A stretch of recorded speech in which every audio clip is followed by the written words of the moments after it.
Na-deny ba ang insurance claims mo? Grabe, ang sakit nun, di ba?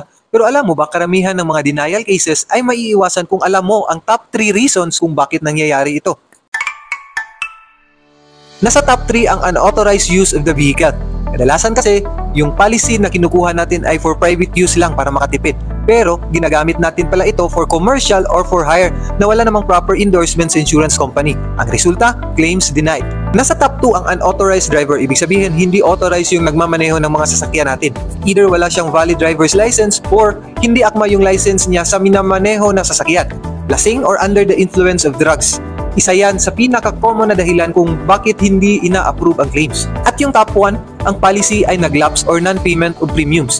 Ito ang pinakamasakit. Marami sa atin na hindi nakakaalam na nag-lapse na pala ang policy natin dahil hindi ito na-renew o kaya may delayed or past due installment payments tayo. Kapag ganyan, automatic na pwedeng ma-deny ang claims natin. Kaya mga kaperla, always natin i-check ang policy, yung driver natin, at yung actual use ng sasakyan para hindi masayang ang coverage natin. Gusto nyo po bang malaman ang iba pang car insurance tips? Like and follow and share this video para updated kayo sa lahat ng vehicle insurance hacks. Laging tandaan, all is well with Perla Insurance.